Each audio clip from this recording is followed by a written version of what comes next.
پرہیز کا مسئلہ یہ ہے جو اصل بات ہے بتانا چاہ رہا ہوں کہ جب پرہیز کرو تو لوگ پرہیز کرنے نہیں دیتے. یہ کھا لیں, کھائیں, میں لایا ہوں آپ کے لیے, کھائیں, ایک لڈو تو کھا لینا اللہ کا واسطہ, گن پوائنٹ پہ, نہیں کھاؤ تو بے اکرامی. آج حضرت دعوت ہے, آنا ہے, آج ولیمہ ہے, آنا ہے, نہیں آؤں گا, آنا ہے. بھائی نہیں آ سکتا یار, میں پرہیزی کھانا کھا رہا ہوں. نہیں حضرت, آپ سے ہمارا تعلق ایسا ہے, آپ کو تو آنا پڑے گا. او بھائی نہیں آ سکتا, میرا گلا خراب ہے, میں پرہیزی کھانا کھا رہا ہوں, اپنی مرضی کا پکوا کے کھا رہا ہوں, اللہ کا واسطہ 2 مہینے کہیں نہیں جا. نہیں حضرت یہ تو ہو ہی نہ, کہیں نہیں جائیے گا آپ, بس آ جائیے گا ہمارے یہاں, تھوڑا سا کھا لیجیے گا. پھر گئے, کھا رہے ہیں, پھر تھوڑا کیا ہوتا ہے, جب بھوک لگے گی تو آدمی تھوڑا تھوڑی کھاتا ہے, جتنا چاہتا ہے اتنی کھاتا ہے. کیونکہ اب یہ بھی نہیں ہو سکتا کہ گھر سے کھا کے چلے جاؤ اور بولو بس میں شرکت کے لیے آیا تھا. نہیں, کچھ تو لینا, کچھ تو لینا, کچھ تو کھائے نا. تو میں آپ سے جو اصل بات, میں دعوتوں میں جاتا نہیں ہوں, بہت کم دعوتیں ہیں جو میں بہت ہی کوئی کلوز ہو, کوئی قریبی ہو تو کر لیتا ہوں اٹینڈ, لیکن پرہیز کی ایسی کی تیسی ہو جاتی ہے. تو میں اس لیے یہ عرض کر رہا تھا کہ جس آدمی نے یا کوئی بھی شخص کوئی بڑا کام کرنا چاہتا ہے, اسے پھر بعض مرتبہ لوگوں کے ساتھ بد اخلاقی والا رویہ رکھنا پڑتا ہے, جو میں اصل بات آپ کو بتانا چاہ رہا ہوں. سمجھ رہے ہیں بات کو؟ لوگ پھر اس پہ بد اخلاقی کے طعنے دیتے ہیں کہ مولوی صاحب اپنی چلاتے ہیں, ہماری بولو بھائی نہیں سنتے. فلاں حضرت تو ہیں, ان کو تو بلاؤ تو چلے جاتے ہیں. نبی صلی اللہ علیہ وسلم تو دعوت میں چلے جایا کرتے تھے. بھائی نبی صلی اللہ علیہ وسلم کے دور میں یہ نان اور یہ بریانے تھوڑی ہوتے تھے. آپ کی جو خوراکیں ہیں کتنی سادہ تھیں, اور ایسا بھی نہیں ہے کہ ہر وقت آپ کو کوئی بھی کہیں سے لے جا رہا ہو اور آپ چلے جائیں.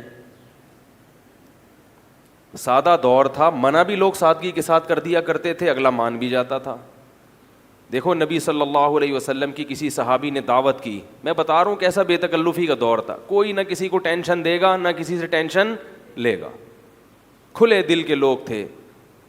صحیح حدیث ہے, آپ صلی اللہ علیہ وسلم کی دعوت کی ایک صحابی نے کہ یا رسول اللہ آپ کی دعوت کرنا چاہتا ہوں. آپ نے فرمایا عائشہ کی بھی کرو, یعنی میرے ساتھ کس کو بلاؤ, امی عائشہ کو, جو تمہاری ماں ہیں عائشہ, میری زوجہ ہیں, ان کو بھی بلاؤ گے تو آؤں گا. آج یہ بے تکلفی ہے, آپ کسی کو کہہ سکتے ہیں. چلو اگر آپ نے کہہ دیا تو سامنے والا ایک مشکل میں پڑ جائے گا, یار اب منع بھی نہیں کر سکتے, نبی ہیں یا فلاں ہیں. وہ صحابی تھے غریب, ان کے پاس 2 آدمیوں کے کھلانے کی گنجائش بولو بھائی نہیں تھی. انہوں نے کہا پھر نہیں ہے. صحابی نے کیا کہا, پھر دعوت نہیں ہے. بھائی پھر نہیں. آج کوئی یہ کہہ سکتا ہے کہ پھر دعوت نہیں ہے بھائی, بولو نا. کیا ہے یار, اب میں نے اگر منع کر دیا تو حضرت کیا سوچیں گے, یار میں 1 کے 2 کو نہیں کھلا سکتا. بھائی بے تکلفی کا دور ہے, دل میں کوئی بات نہیں رکھنی ہے, جو دل میں ہے وہی زبان پہ ہے. چند دن گزر گئے, نبی نے بھی ناراض نہیں ہوئے کہ دیکھو اتنا نہیں کر سکتے میری خاطر کہ میری بیوی کو بھی بلا لیں, اتنا نہیں ہے ان میں. آپ صلی اللہ علیہ وسلم جانتے تھے بھائی مجھ سے محبت ہے تبھی تو دعوت کر رہے ہیں, 2 کا نہیں پکا سکتے تو نہیں. اور اپنی بیوی سے اتنی محبت آپ صلی اللہ علیہ وسلم کو, بھائی بلاؤ گے تو آؤں گا, جب 2 کا انتظام ہوگا تو بلا لینا, جب تک 2 کا نہیں ہے تو میں نہیں آؤں گا. تو انہوں نے تو یہ نہیں کہا کہ ہم نے تو آپ سے ہی سنا ہے کہ دعوت کا انکار نہیں کرنا چاہیے. بھائی نبی کی حدیث نبی ہی کو سنا دیتے صحابی, بھائی نبی کی حدیث نبی کو سنا دیتے نا, یا رسول اللہ آپ نے ہی تو کہا ہے کہ جب دعوت پہ بلایا جائے تو قبول کر لیا کرو, مسلمان کی دعوت مت ٹھکراؤ, اور آپ تو میری دعوت ٹھکرا رہے ہیں.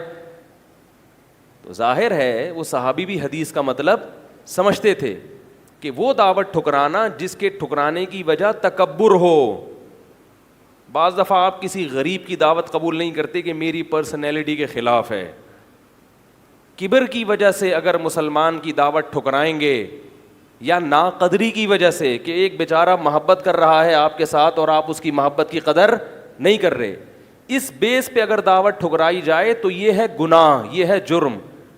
یہ بیس اگر نہیں ہے, آپ کو کام ہے, آپ کا پرہیز ہے, یا آپ نبی صلی اللہ علیہ وسلم چاہتے تھے کہ میں اپنی زوجہ کو عزت دوں, لوگوں کو پتہ چلے کہ بیوی سے کیسے محبت کی جاتی ہے, تو یہ کوئی حکمت ہے, تو آپ نے ٹھکرا دی دعوت کہ نہیں قبول ہے.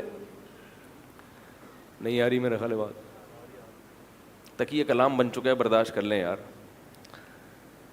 تو آپ صلی اللہ علیہ وسلم نے فرمایا کہ عائشہ کو بلاؤ گے تو آؤں گا, ورنہ نہیں. پہلی دفعہ صحابی نے بھی, نبی نے بھی انکار کیا, صحابی نے بھی انکار کر دیا. دوبارہ مسئلہ ہوا, کچھ دنوں کے بعد وہ صحابی دوبارہ عرض کرتے ہیں یا رسول اللہ آپ کی دعوت ہے, میرے گھر آ کے کھانا کھا لیں. آپ نے فرمایا عائشہ کو بھی بلاؤ گے تو آؤں گا. دوبارہ ہوئی. صحابی نے فرمایا نہیں, گنجائش کتنے کی ہے, آپ آ جائیں. فرمایا نہیں, انکار کر دیا نا دعوت کا, نہیں آ رہا بھائی. پھر تیسری مرتبہ دعوت کی انہوں نے, یا رسول اللہ آپ کی دعوت, فرمایا عائشہ کو بھی بلاؤ, فرمائے لے آئیں. اب کتنے کی گنجائش ہے بھائی, لے آیا. تو وہ دور تھا بے تکلفی کا, لوگ گن پوائنٹ پہ مسلط نہیں ہو جاتے تھے. اب جو دور ہے نا وہ عجیب سا حساب کتاب ہے کہ نہ جینے دو, نہ جیو نہ جینے دو. محبت ہوگی تو اس میں جوس نکال لیں گے اگلے کا, یعنی خون نکال لیں گے پورا اس کا. نفرت ہوگی تو گالیاں بھر بھر کے. یوٹیوب پہ میں دیکھتا ہوں نا, کوئی بیان میرا کسی کو پسند نہیں آیا تو گالیاں ماشاء اللہ ٹکا کے ہوتی ہیں. بھائی نفرت بھی اعتدال سے کرو, محبت بھی اعتدال سے. نفرت کی بھی کچھ حدود ہونی چاہیے, کہ کوئی ہم نے کوئی کفر تو نہیں بک دیا, ہم نے کوئی خدا نخواستہ ختم نبوت کا تو انکار نہیں کر رہے ہیں. کوئی چیزوں میں آپ سے اختلاف کر لیا تو اس میں اتنا زیادہ جو ہے وہ غصے کی کیا ضرورت ہے.